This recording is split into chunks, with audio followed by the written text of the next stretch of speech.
Boa noite, amada Igreja do Senhor. Sejam todos bem-vindos em nome de Jesus. Aqueles que nos acompanham pela internet, sejam bem-vindos. Neste momento, vamos abrir a palavra do Senhor. Eu peço ao nosso pastor a leitura e a oração em Salmos 8, a partir do versículo 3 até o 9. Salmos 8, a partir do 3 até o versículo 9.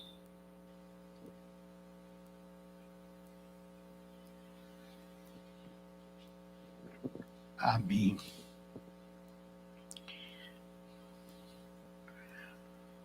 Quando contemplo os teus céus, obra dos teus dedos, e a lua e as estrelas que estabeleceste, que é o homem que dele te lembres, e o filho do homem que o visites, fizeste-o, no entanto, por um pouco menor do que Deus, e de glória e de honra o coroaste. Deste-lhe domínio sobre as obras da tua mão, e sob seus pés tudo lhe puseste, ovelhas e bois, todos, e também os animais do campo, as aves do céu e os peixes do mar, e tudo o que percorre as sendas dos mares. Ó Senhor, Senhor nosso, quão magnífico em toda a terra é o teu nome. Te bendizemos, eterno Deus, pelo teu magnífico nome, excelso, glorioso, e principalmente porque diante de tanta grandeza, o Senhor propõe a um povo humilde, um povo que te ama, adorar-te, reunir-se congregados. Desenvolvendo já os 5 minutos de oração, tivemos uma linda e gloriosa administração, lindos e gloriosos louvores. Pai, agora capacita-nos, unge-nos, para que estejamos afeitos, aptos a recepcionar a tua palavra em nosso coração. E muito obrigado, Pai, porque sabemos que a nossa presbítera Grace Kelly já está devidamente ungida pelo teu Espírito Santo. E assim, oramos e agradecemos em nome de Jesus. Amém. Amém. Vou ler novamente, amados. Quando contemplo os teus céus, obra dos teus dedos, e a lua e as estrelas que estabeleceste, que é o homem que dele te lembres, e o filho do homem que o visites, fizeste-o, no entanto, por um pouco menor do que Deus, e de glória e de honra o coroaste. Deste-lhe domínio sobre as obras da tua mão, e sob seus pés tudo lhe puseste. Ovelhas e bois todos, e também os animais do campo, as aves do céu e os peixes do mar, e tudo que percorre as sendas dos mares. Ó Senhor, Senhor nosso, quão magnífico em toda a terra é o teu nome. Quão magnífico é o nome do Senhor, a igreja do nosso Criador. E hoje é um culto de reflexão. Nós temos esse tema que é a coroa da criação. Então, ele fala aqui no versículo 4, que é o homem que dele te lembres, e o filho do homem que o visite. E para somar, em Gênesis 1:26, ele fala assim: e disse Deus, façamos o homem à nossa imagem, conforme a nossa semelhança, e domine sobre os peixes do mar, e sobre as aves dos céus, e sobre o gado, e sobre toda a terra, e sobre todo réptil que se move sobre a terra. Então a pergunta é, que é o homem? E lá em Gênesis, no princípio de tudo, Deus já diz o que é o homem, né?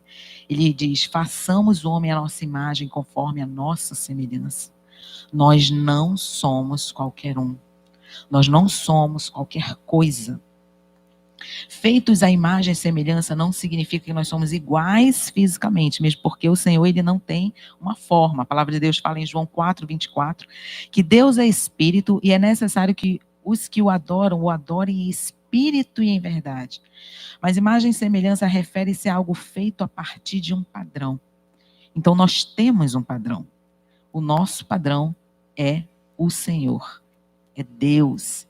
Ele planejou tudo, Ele criou tudo.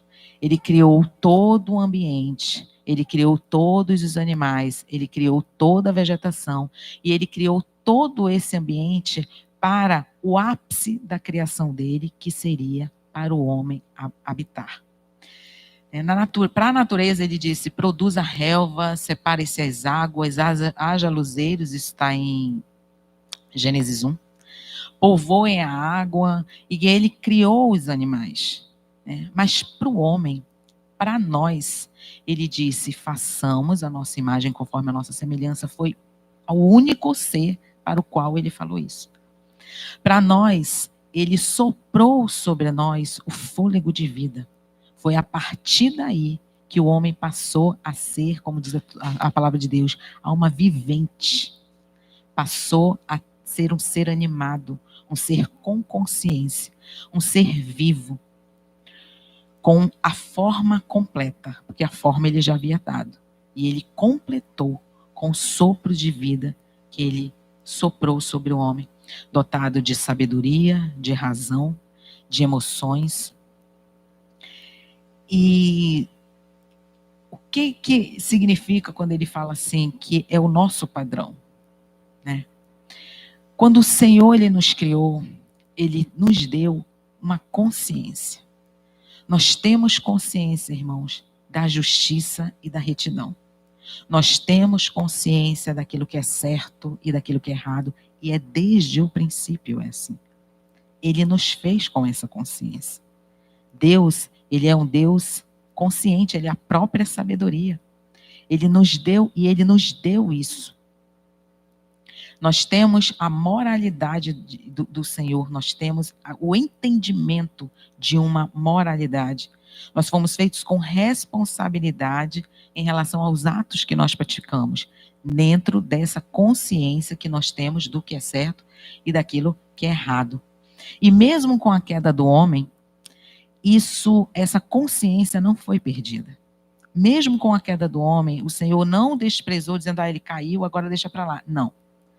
Com essa consciência do certo e do errado, ele traçou um plano de salvação para que, com o livre-arbítrio que também foi dado a nós pudéssemos viver a plenitude com ele, desde que venhamos a confessá-lo, a entender entendendo quem nós somos para o Senhor.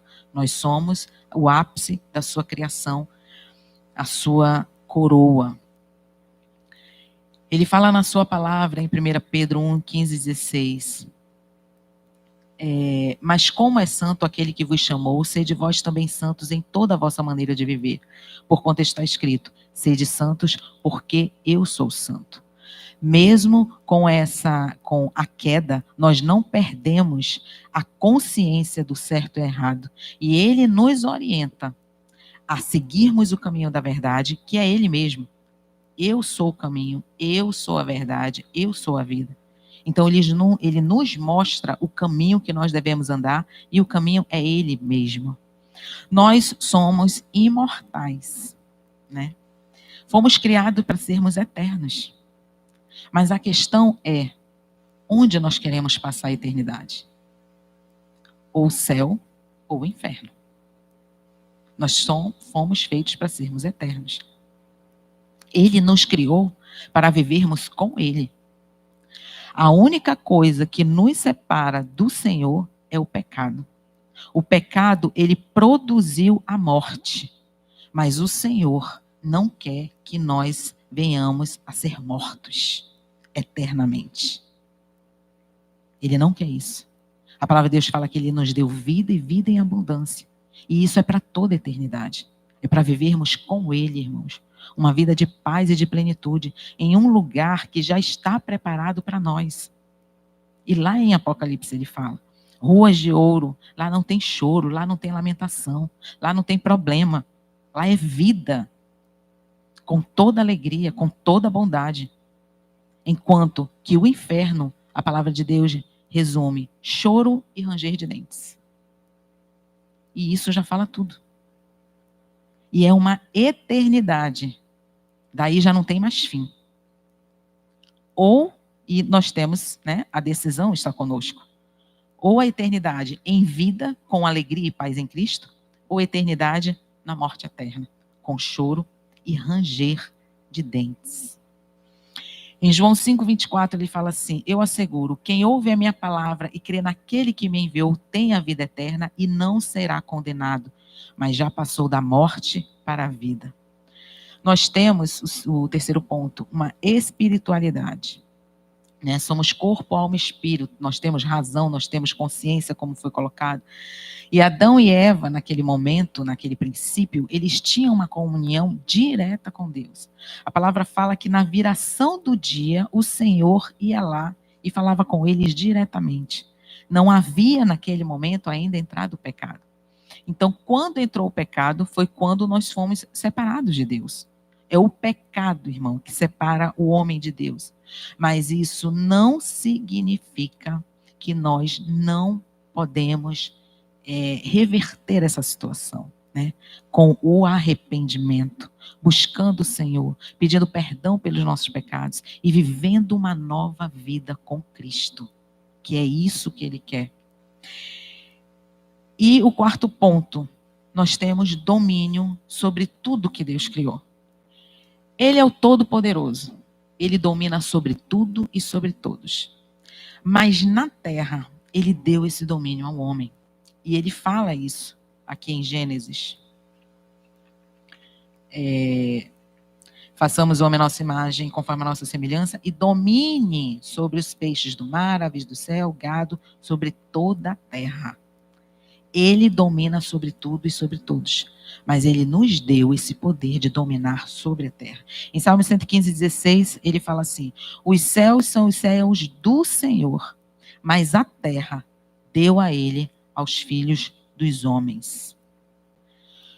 Quinto ponto, somos dotados de inteligência, de razão, de afeições. As nossas ações, elas são determinadas por uma razão, por um raciocínio, por sentimentos completamente diferentes de animais. Irmãos, os animais, eles têm uma inteligência que o Senhor deu para eles, né? Um instinto natural muito inteligente, mas eles não são o ápice da criação. Hoje nós vivemos uma falta de identidade tão macabra, eu digo assim, porque tem pessoas que não querem ser tudo, menos gente, né? Aí tem gente que quer ser cachorro, tem outro que quer ser gato. Semana passada eu vi uma que modificou o rosto e queria ser uma égua. Aí, tá, então dorme fora de casa e come mato. Aí quando chega nessa hora, a razão vem rapidinho, porque essa parte ninguém quer, né? Ninguém quer pegar chuva, ninguém quer pegar sol, ninguém quer comer resto. Aí a razão aparece rapidinho. Mas a gente vive uma época muito difícil, que as pessoas não têm identidade verdadeira de si mesmo, quem eles são. E isso se dá referente ao vazio existencial do homem. E que ele só pode ter a consciência de quem ele é a partir do agir do Espírito Santo na sua vida. Nós andamos por aí, irmãos, nós podemos contemplar tudo que Deus fez. E tudo muito perfeito. Nós podemos contemplar o mar, os rios, as florestas, os animais, tudo muito perfeito, tudo muito lindo, tudo muito maravilhoso. Mas não foi a obra perfeita aos olhos do Senhor no sentido de criação. Nós somos o ápice da criação do Senhor. Nós somos perfeitos aos olhos de Deus. Nós fomos feitos, e a palavra de Deus fala no versículo 5, fizeste, no entanto, por um pouco menor do que Deus, e de glória e de honra o coroaste. Irmãos, uma coroa, ela é feita com muito cuidado. Ela não é feita de resto de material. Ela não é feita com qualquer material. Ela é feita de metais preciosos e de pedras preciosas. Então, nós fomos feitos com cada detalhe pensado pelo nosso Deus. Nós fomos feitos de forma perfeita pelo nosso Deus. Ele pensou, quando ele nos criou, ele pensou em cada detalhe, irmãos. Desde a menor unhazinha, desde cada pedacinho de pele. Ele pensou em cada detalhe. Ele fez o melhor, né? E uma coroa, qual é a utilidade? O que é uma coroa? É um ornamento com insígnia de soberania e nobreza, destinado a ornar a cabeça. Ela dá honra e glória a quem a usa. A missão da coroa é dar honra ao rei e dignificar o seu reino. Esse é o nosso papel. Esse é o papel da igreja, de dar honra ao nosso Criador, de dignificar o seu reino, de propagar o seu evangelho. E como é que nós fazemos isso? Como é que nós damos honra ao nosso Senhor? Vivendo uma vida firmada nos seus princípios e valores. Vivendo uma vida de retidão diante do Senhor. Querendo sempre agradar a Deus. Né? Deixando o nosso eu de lado. Que importa que eu diminua e que ele cresça, diz a sua palavra. Devemos dignificar aquilo que o Senhor criou. Né? A palavra de Deus fala em Romanos 14:17, pois o reino de Deus não é comida nem bebida, mas justiça, paz e alegria no Espírito Santo. Então é isso que habita dentro de nós. Irmãos, nós somos o sal da terra, nós damos o sabor. Nós é que fazemos diferença onde quer que nós estejamos, através do nosso testemunho, através de palavras que saem da nossa boca. Em Hebreus 13:15, ele fala assim: por meio de Jesus, pois, ofereçamos a Deus sempre sacrifício de louvor, que é fruto de lábios que confessam o seu nome. O que é sacrifício? É a gente ficar se batendo? Não, irmãos. É a gente moer os nossos desejos. É a gente moer a nossa carne. É a gente esmurrar, como Paulo fala na palavra do Senhor, para fazer valer sobre nós a palavra de Deus, as vontades do Senhor, os sonhos de Deus para a nossa vida, os propósitos de Deus para a nossa vida. É isso que tem que valer na nossa vida. E as pessoas que estão ao nosso redor, elas verão isso. Elas verão isso na nossa face. Elas verão isso no nosso testemunho.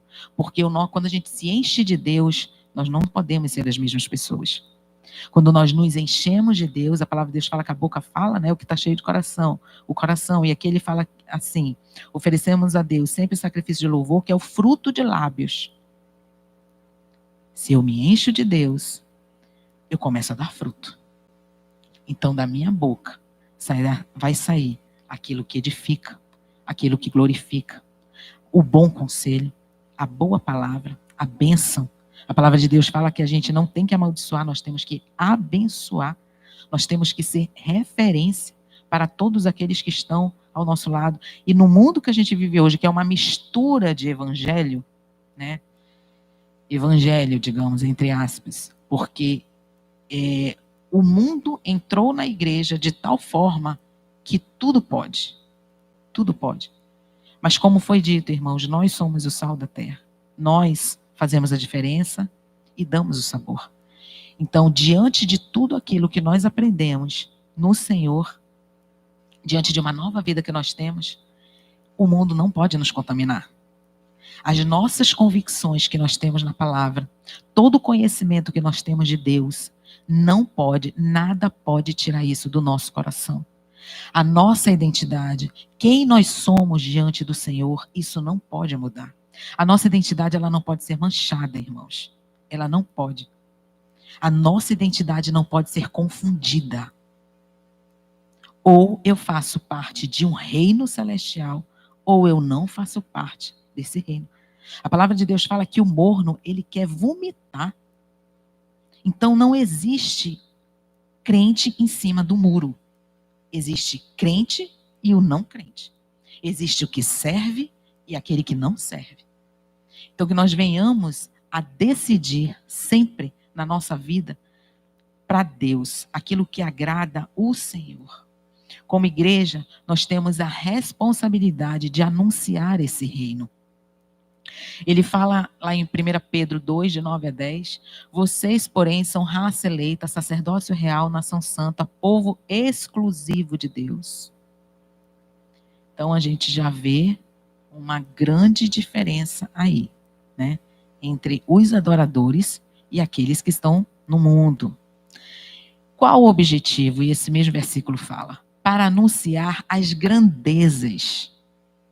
As coisas de Deus são grandes, irmãos.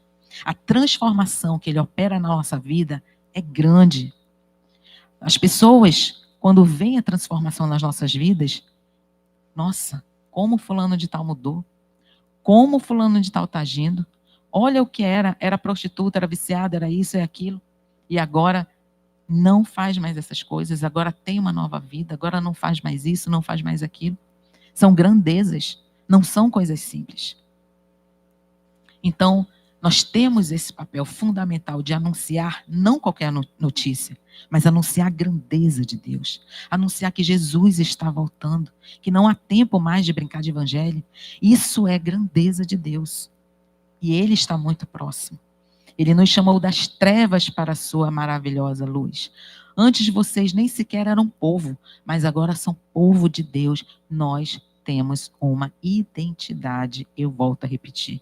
Nós somos coroa, nós não somos lixo. Nós somos coroa, nós não somos resto. Nós somos coroa feitos pela mão do Criador, moldados por Ele. E anunciar o Evangelho não está só limitado, irmãos, àqueles que estão ao nosso redor, né? Não está limitado só aos nossos entes queridos ou aos mais próximos, porque é uma transformação de vida, é um estilo de vida. Então, aonde quer que nós estejamos e onde quer que a gente vá, nós vamos levar essa mensagem conosco. Está dentro do nosso coração, está estampada no nosso rosto, está estampado no nosso olhar. Então, é para quem estiver ao nosso redor e é uma responsabilidade nossa. Em João 13:35, ele fala assim: nisto todos conhecerão que sois meus discípulos, se vos amardes uns aos outros. Amor é a nossa identidade. O amor é a nossa identidade. Agora, é bom deixar bem claro que não é o amor conforme o conceito do homem hoje, do mundo, né? Que tudo pode, tudo tá legal, que tudo é amor, deixa o cara viver da forma que ele quer, que ele tá feliz. Não, irmãos. O amor de Deus, ele não está separado da justiça de Deus. O Senhor é o mesmo ontem, hoje e sempre. Ele não muda. Aquilo que para ele é pecado e aquilo para ele que é santo é santo. Não tem meio termo para Deus. Então a gente não pode representar um reino se nós não temos este reino celestial, se nós não temos o amor. Nós não podemos representar esse reino se nós plantamos divisão, se nós fazemos contendas, se nós levamos fofocas, se nós falamos mal um dos outros. Ele fala pelo amor que tendes uns pelos outros. E o amor cobre multidão de pecados. Eu não estou falando de concordar, irmão. Eu estou falando de cobrir. E existe todo um tratamento, existe toda uma situação. Isso não é concordar. Amém? Tem que ficar bem esclarecido isso. Então, que nós venhamos a fugir dessas coisas. Como é que a gente vai propagar um reino, falar de um reino, se nós não somos submissos à nossa liderança, aos nossos pastores? A palavra de Deus fala em submissão, a palavra de Deus fala em obediência. E nós temos que ter isso muito claro dentro do nosso coração. Como é que nós vamos representar o reino de Deus se da nossa boca não sai palavras de bênçãos, sai palavras de destruição? O irmão está morrendo, precisa de ajuda, aí você, alguém, modo de dizer, tá? Não estou falando aqui de ninguém, chega lá e termina de matar com uma palavra. E achando que está falando que é certo. Não, irmão. Que nós venhamos a buscar sabedoria em Deus, para saber ajudar, para saber somar, para abençoar, para levantar, para erguer, para trazer de volta. Não podemos representar o reino de Deus com justiça própria, achando que nós podemos fazer a nossa justiça. Em Eclesiastes 12:14, ele fala assim: pois Deus trará a julgamento tudo o que foi feito, inclusive tudo o que está escondido, seja bom, seja mal. Não há nada oculto diante dos olhos do Senhor. E Ele, ao seu tempo determinado, Ele opera a sua justiça. Às vezes a gente olha assim, tanta situação ruim no mundo, né? Nós estamos passando por um momento muito difícil na nossa nação. E, meu Deus, Senhor, não vai acontecer nada. Vai. Vai, porque de Deus ninguém zomba, irmão. Com Deus ninguém brinca. Mas ele tem o momento e o modo certo de agir. Romanos 12:19, amados, nunca procurem vingar-se, mas deixem com Deus a ira, pois está escrito, minha é vingança, eu retribuirei. Ele tem o domínio e o controle de tudo em suas mãos. Quer seja grande, quer seja pequeno. Quer seja rei, quer seja servo. Quer seja quem quer que seja. Todos darão conta dos seus atos diante do Senhor. E Ele julgará a todos. Nós, então, representamos um reino de paz, de alegria, de amor e de justiça. Paz com justiça, alegria com justiça, amor com justiça. E as pessoas precisam enxergar isso em nós. Precisam enxergar que nós amamos a todas as pessoas. Amamos o pecador, mas não amamos o pecado. E vivemos no mundo, mas não fazemos parte dele. Nós temos a nossa convicção no Evangelho. Nós temos as nossas convicções na palavra de Deus.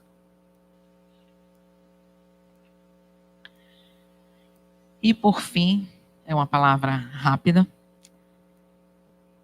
em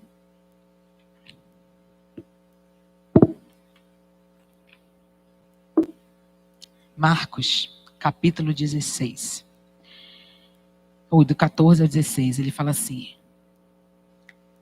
finalmente apareceu aos 12, estando eles assentados juntamente, lançou-lhes em rosto a sua incredulidade e dureza de coração, por não haverem crido nos que tinham visto já ressuscitado. Ali já era um outro momento que o Senhor já havia ressuscitado. E disse-lhes, ide por todo o mundo, pregai o evangelho a toda criatura. Quem crer e for batizado será salvo, mas quem não crer será condenado. Irmãos, essa responsabilidade é nossa. Pregar o evangelho através das nossas atitudes, através do nosso testemunho, através de palavras, não perder as oportunidades quando elas nos aparecem, que nós não venhamos a perder. Tem muita gente que está dormindo, tem muita gente dentro de igreja que está dormindo, tem muita gente que precisa ouvir falar de Cristo. Esse ano nós tivemos acesso, a imagens do evangelho sendo pregado em meio ao carnaval ali, de uma forma que eu nunca tinha visto. Então, toda criatura está sendo anunciado o reino de Deus, em qualquer lugar, em qualquer hora, porque a vontade dele é que todos sejam salvos e que nenhum se perca. Mas a igreja, ela tem essa responsabilidade de levar a grandeza do seu reino, como diz a palavra de Deus. Essa foi a palavra que o Senhor colocou no meu coração. Peço oração ao nosso pastor, e o Ministério de Louvor pode subir.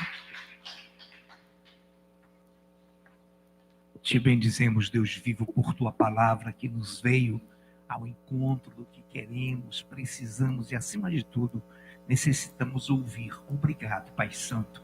Muito obrigado porque estamos aptos a revelar o teu reino em nossas vidas. Em nome de Jesus, amém.